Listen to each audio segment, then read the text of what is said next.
Hi guys, and welcome to the Trickbag section of this Dimebag Darrell player study course. So in lesson number 1 of this section, I'm going to talk about the use of the whammy bar. So if you've already looked at solo number 1, you'll remember that kind of crazy natural harmonic lick at the beginning of that. So I'm going to go into a little bit more detail on that technique and also a couple of other things that you can do with the whammy bar.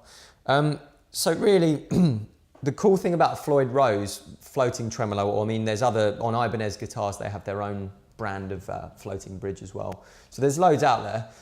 The cool thing about it is that you can both dip the note to go downwards, so, and you can also bring it backwards so the note goes higher. Okay, so it's loads of scope for some crazy kind of like siren style sounds there. So to talk about the kind of natural harmonic thing that Dimebag does. So once again, so he would dip down the bar. Okay, so that's the step number 1 of doing this. So you want to dip the bar pretty low. Okay, then you have to flick the string with your left hand, your fretting hand, bring it back up to pitch, and as you're bringing it up to pitch, that tiny little moment you have to just tap with your finger on the string exactly on that harmonic point. Okay, and then you can go crazy with it. You know, all that sort of stuff.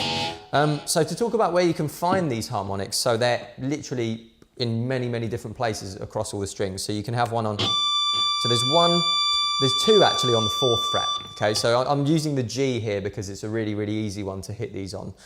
So the first part of that 4th fret, so that would be just after where the actual 3rd fret lies. Okay, so just there, you get that quite high one. So it goes, you know, that's really high. It's a little bit more difficult to hit though than the one that's on the 2nd half of the 4th fret. Okay, so that would be just before where the 4th fret lies. So this is one just after the 3rd fret, just before the 4th fret. And here you get that sort of sound. And then the next one, I mean, there's not really one on the first part of the 5th fret, but on the 2nd half of the 5th fret, get that one. Okay, then onto the, you can get one on the 6th fret as well, okay, the 2nd half of the 6th fret. Cool one about that, you know, if you're in that, so that's G minor, okay, you can hit that one, and it's starting on that F note, which is the flat 7 of G, okay, and then if you bring it up a tone, you end up on the G, and it's really high, that one, so it sounds quite cool. You know,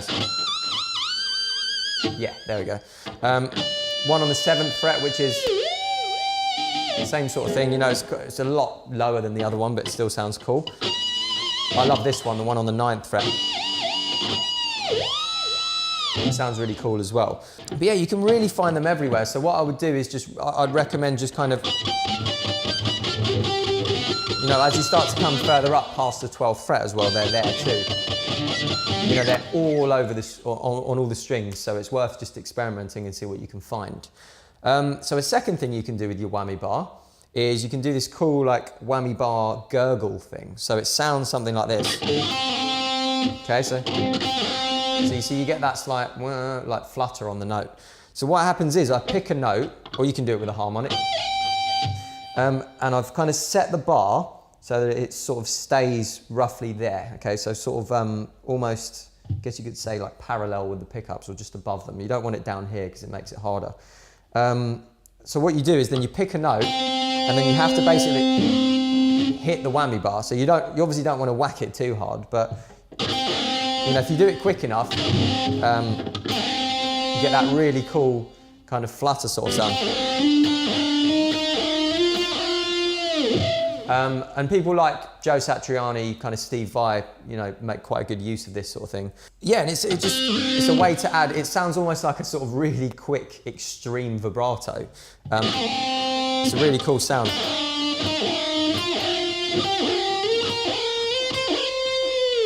Okay, and then, I mean, yeah, it's fairly self-explanatory, that one. You have to pick the note and then really quickly just give the bar a little whack. So what's happening there is the springs that are in the back of the Floyd Rose, because you've hit it so quickly, the springs are kind of shaking quite fast, and it's causing the bridge to you know, move up and down really quickly.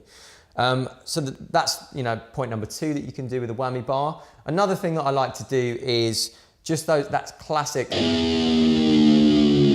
know, kind of dive bomb. So like at the end of a phrase, so in solo number 1 we had that.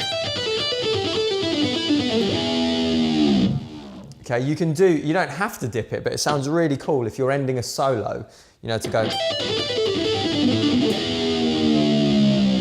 like that. And then what you want to do is when you get to the bottom, you have to kill the note as quickly as you can because you don't want all that horrible, all that sort of, you know, rumbling noise at the bottom. So, you know, I just usually use my left hand to just rest on the string like that, and then it kills the note dead. Cool, so that's some fun that you can have with the whammy bar. I'll see you in the next video.